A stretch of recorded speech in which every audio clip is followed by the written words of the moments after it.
I'm pleased to welcome to the program Mr. Ian Clarke. He's a member of Concerned TELCO TSTT Pensioners. Good morning, Mr. Clarke.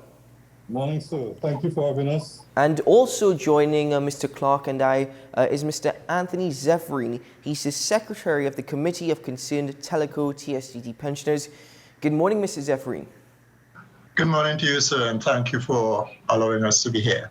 Well, gentlemen, thank you for joining me on AM Prime this morning. Folks, what we're discussing this morning is the vulnerability of former TELCO retirees. Unfortunately, it seems as though the executive management has forgotten the plight of the retirees, and the committee has now decided to enact legal matters. So, let me start the question by asking you, Mr. Zephyrine. It seems as though that this has been taking place for years, with TSTT not transitioning from a position of intransigence and indifference. Could you just give us a background as per this issue stemming from TELCO and TSTT retirees? Sure. For me to do that, I would have to refer to two short paragraphs of the actuarial valuations of both the TSTT valuation of 2021 and in the initial stage, the TSTT evaluation of 2009 and the TELCO evaluation of 2021. It would be short, so let me read it. It would be one in terms of the executive summary of 2009, and it says, quote, "The plan is in surplus relative to the funding target. On the basis of the assumptions adopted, the past service surplus is $267.5 million, and this was as at March 31st, 2009. Now, of significance would have been the summary of that experience. Let me indicate what it says.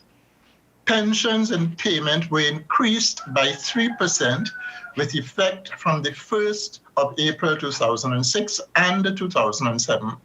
And TSTT has recently agreed to grant further 3% increases with effect from both the 1st of April 2008 and 2009. That was the TSTT experience, where the plan had a surplus of $267 odd million. I read now from the valuation of 2021, TELCO. The main conclusion are as follows. The plan is in surplus relative to the funding target. On the basis of the assumptions adopted, the past service surplus is $908 million as at the 31st of March 2021. Let me repeat that. The past service surplus is $908 million as at the 31st of March 2021. In its conclusion, nothing in respect to any payments to pensioners based on that surplus. I find this to be... Sorry, sir. Go ahead. No, because I was now going to bring Mr. Clarke into the conversation, Sure. who is a member of the Concerned TELCO TSTT retirees. Mr. Clarke, given this information that Mr. Zephyrine just shared with us, what would you describe the socio-economic conditions of some of the former retirees? In fact, if you can share with us an idea of the pensions that they are receiving. Okay, well, Mr. Shah, is it? Mr. Shah? Yes, sir. Yes, well, in addition to what my colleague have said, the socioeconomic conditions of our group of pensioners, many of them are in very dire straits. We consider them amongst the most vulnerable pensioners in our community at this point in time. A huge percentage of them will be in receipt of monthly pensions of under $1,200 per month. Some of them are a little better off. maybe $5,000 per month, $6,000 per month.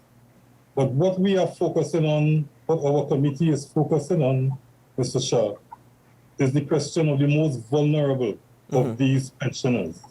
Those pensioners who joined the company in the 1960s and 1970s, who suffered the disrespect of the general public. I'm sure you may all be old enough to remember the TELCO Coops days when we suffered the ridicule of the public. And these same pensioners who contributed to the transformation of the company from in the mid-1980s, 1990s. And we feel that these are persons who have contributed to the growth and development of the company, and they should not be allowed to suffer in the way that they are suffering at this point in time. As you would be aware, there are serious inflationary trends in the economy across the board, whether you talk about housing, whether you talk about transportation, whether you talk about healthcare, and these most vulnerable pensioners are all suffering from these situations at this point in time. Mr. Zephyrine, if you've indicated that there's close to a $1 billion surplus in the TELCO pension plan, and this conversation with TSTT's executive management has been going on for years, is it that now the committee feels as though there's a complete ignorance or disrespect to members of the committee? Has TSTT even given any indication as to why they failed to act upon what I understand was an agreement that has taken place years ago? Well, the agreement took place with the communication workers and union involvement. It appears, and it is subjective to my view, that the company wants to have an agreement which would allow, after 2021, any surpluses existing in the plan to not have a positive impact in terms of the people, the pensioners who would have made contributions to the plan. We have said that that can't happen. The company, and it is important to note that over the years, and this is from since 2002 up to the present time, the plan has been in surplus.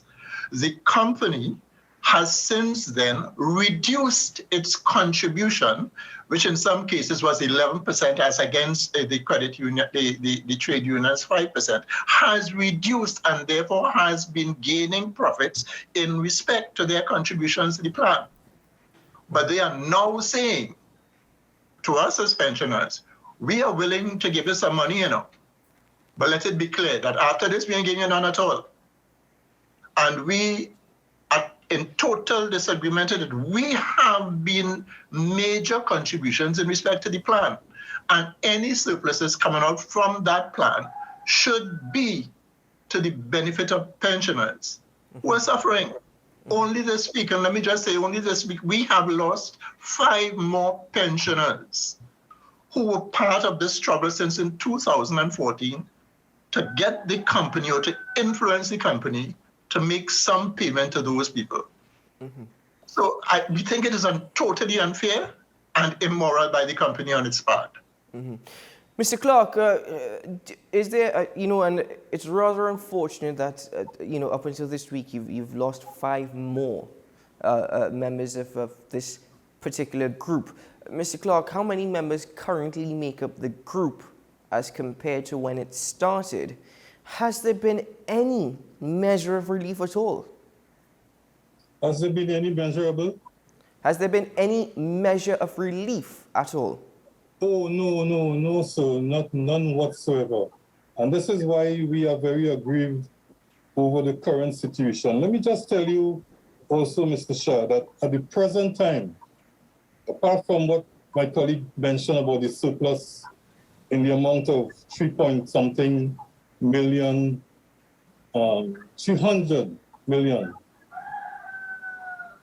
the audited assets of the TELCO plan is in excess of $2,000 million at this point in time. That's the audited assets of the plan. Right? So we are in a situation where, despite the very healthy, solvent position of the plan, the TSTT executive management have refused to adjust the pensions of the retirees for the past 14 years. And we are saying that that is totally unacceptable. And as my colleague pointed out of the surplus of the plan, the company, they are currently benefiting, because on the basis of the actuarial, the last three actuarial reports, the actuaries recommended, the actuaries Bacon Woodrow and D'Souza, very reputable company, have recommended that the company could reduce their contribution to the plan. So they have reduced their contribution from, let's say, between 10 and 15% to 5%. And while they have been enjoying those reductions for the past 10 years, they have absolutely refused to adjust the pension of those of our membership, and in particular, Mr. Shah, the most vulnerable, like I mentioned earlier on.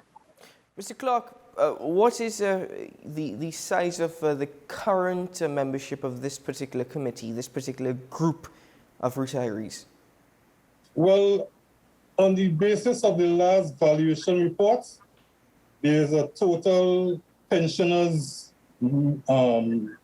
head count of around, let's say, 1,500 pensioners. Mm-hmm. Those are persons who would have worked in the TELCO situation. They would have transitioned to the TSTT situation, and they retired, they resigned, and are in receipt now of pensions. Mm-hmm. About 1,500 or so. And you've... And just let me make one more point. Sure. Before Mr. Zephyrine comes back in. The actuaries, Bacon Woodrow and D'Souza, as I indicated earlier on the basis of study which was given to them to undertake by TSTT, they did the arithmetic, and they came up with the fact that the adjustment of pensions, 3% over the past 10 years, a minimum pension of $3,000 for each pensioner, as well as a 1.5 refund of pension deductions, which was erroneously deducted from the employee's salary over a period of about 10 years. When the actuaries did the arithmetic, the total amount of that benefit amounted to about $300 million. So, Mr. Shah, given the situation where you have a surplus of close to or in excess of $900 million, the actuaries have advised you that if you pay or implement those increases, it will cost $300 million. What is the problem with the company? What is the problem with the company paying or instituting those agreements? Now, we have some very, very serious concerns, which we will not discuss this morning. We'll probably have to come back and talk about these things, which has to do with the financial management of the company. Because we are aware that there is a significant debt running right now in TSTT. And they were trying to raise money on both the local and international market to source funds in order to repay those debts. So we are keeping an eye on the financial management of the company. But like I said, we will not discuss that here this morning. We are focusing on the plight to the pensioners and the improvements that should be made to those pensions immediately. That is our position. Well, Mr. Clarke, thank you for clarifying the recommended, according to the independent audited report, the recommended monthly pension payment. Let me come back to Mr. Zephyrine now. Has there been a failure by TELCO TSTT to adhere to government's pension policy? Is that one of the bigger concerns that has been raised? Because from what I understand, you gentlemen have now enacted litigation through the offices of Dr. Claude H. Denbo with regards to TSTT's failure to act. But let me just indicate, I am not too sure what the government's policy on pensions are, as it specifically relates to TSTT.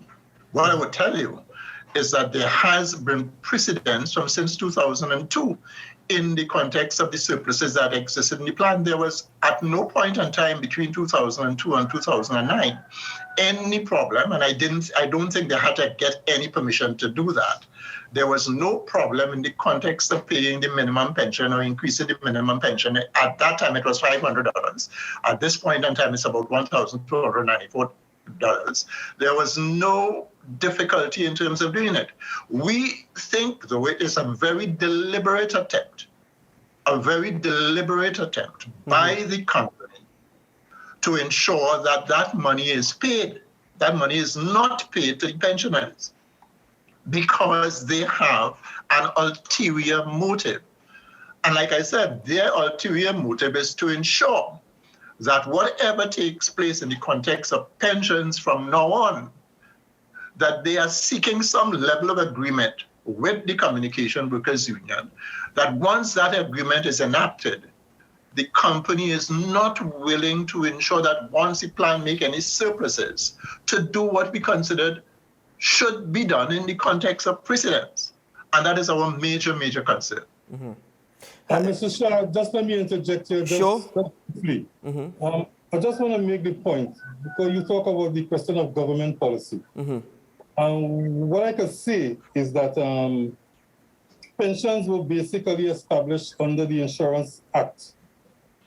I can't recall the exact year when that act was proclaimed, but from our information, the total assets of the pension sector in Trinidad and Tobago up to 7 years ago, this is based on the research that we did, ending July 31st, 2015, is that the total pensions value to the country was in excess of 49 billion TT dollars. And so that is significant, right? Now, TSTT must be made to understand that they are not a law unto themselves where the question of pension administration in Trinidad and Tobago is concerned, right? There are laws and regulations in place that governs the whole question of pension administration, and we are going to insist that TSTT follow those laws and regulations to the point. And this is why we have asked Dr. Denbo to come in and assist us, because everything we are doing is based on the rule of law, right? The Central Bank of Trinidad and Tobago has a very descriptive documentation with respect to the governance of pension plans in Trinidad and Tobago. And we have been taking a careful look at that, and we feel that the company has to be told that they are doing the incorrect things and they must adjust their attitude towards the pensioners who have worked many, many years. Many of them, maybe, Mr. Shah, you are too young to remember the days when you could not even get a dial tone, 10 o'clock in the morning in Trinidad and Tobago. And these workers contributed in the 70s and the 80s, transformed the company into a profitable organization, built our reputation in Trinidad and Tobago and in the region. And now we are saddled with an executive management that has thrown all of that history out of the books. They are attempting to write that history out of the books, and we are proud of our legacy that we came through the 60s, the 70s, the 80s, into the 90s, when TSTT was formed, and another group of executives took over the company, and we do not know what is going on in TSTT right now, except that massive debt that I explained to you a few minutes ago. But we'll return to that financial issue because it is very important for us as pensioners. Mr. Zephyrine, surely there has been some explanation on TSTT's part. Prior to the letter, the letter from the offices of Dr. Claude H. Denbo being delivered to Ms. Lisa Igal, the Chief Executive Officer of TSTT, on April 25th. Prior to that, precisely what was TSTT's position? I know earlier you said, listen, we're going to give you some money, but that's just about it. Has there been any further negotiations, any further conversations, or is it that the situation seems so hopeless, so helpless, there has been no other option now but to pursue litigation? No other option. None. we have attempted to work with the CW, and we appreciate what they have been doing because they owe us no representation, but we are grateful to them in terms of their attempts to have this issue settled expeditiously. But there is now a dead silence, and this has been happening since around 2020, in terms of any further initiatives relative to having this matter settled. So no, my view, our view is that the company is not doing anything at all to give recognition by the increases that we have asked for to suffering pensioners. And I am saying they are suffering. I talk to them on a daily basis. Medical expenses, they have to face the hospitals. Why is this happening in the context of a plan that has a surplus of over $900 million? Why is this happening when the company feel that it is their right to do whatever they want to do with the money and not give precedence in terms of ensuring that their pensioners, the people of this company, get something in their hands? Of a major concern is the absence of the management committee on both plans. There are none at this point in time, and therefore Mr. Clarke's concern has been ours. Who therefore, outside of the administrators, the trustees, who therefore says yay or nay to what is happening in the context of the plan? Has there been, since the letter was delivered on April 25th, has there been any response? It's been about 3 weeks. Has there been any response since that letter was delivered? As far as I know, no. None. So the next steps now that the pre-action protocol letter has been ignored, I'm assuming is that to the full extent, the committee will now pursue litigation and take whatever course is necessary.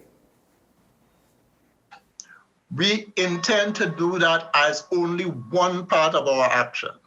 The other part is that we are prepared to call out all our pensioners for a day of protest and prayer,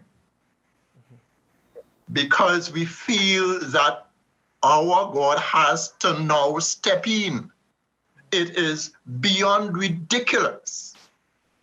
And the company's moral obligation is not being seen. They have no contact with pensioners and are not aware of what they are going through. Well, and therefore, whilst we're doing that, we feel that this other aspect has to be a very important aspect in terms of ensuring that we expose the TSTT's immoral attitude towards people who have served, towards former employees who have served this company in good stead for as much as 40 years and going home with a pension of less than $1,300 a month. well, And advising them, you want to get more money? Go and put in an application so that you could get it from the government in respect to what the government has at this point in time. That is ridiculous. Mr. Clarke, Mr. Zephyrine, unfortunately, we are out of time for this morning's conversation, but as suggested by Mr. Clarke, there needs to be further discussions, especially as it relates to the concerns raised over the management of TSTT, the financial management of TSTT, that is. But, Mr. Clarke, Mr. Zephyrine, I am so sorry. It is rather unfortunate that this is the nature of our discussion this morning, when you gentlemen should be actually enjoying your retirement after your lifelong service to the company. But at this point, we'll wait for further responses, and surely we can be updated over the course of this matter, which I can only hope ends soon. But at this point in time, gentlemen, I wish you all the best. Take care and keep well. Thank you, Mr. Shah. Thank you, sir. Thank you, Mr. Clarke. Thank you, Mr. Zephyrine.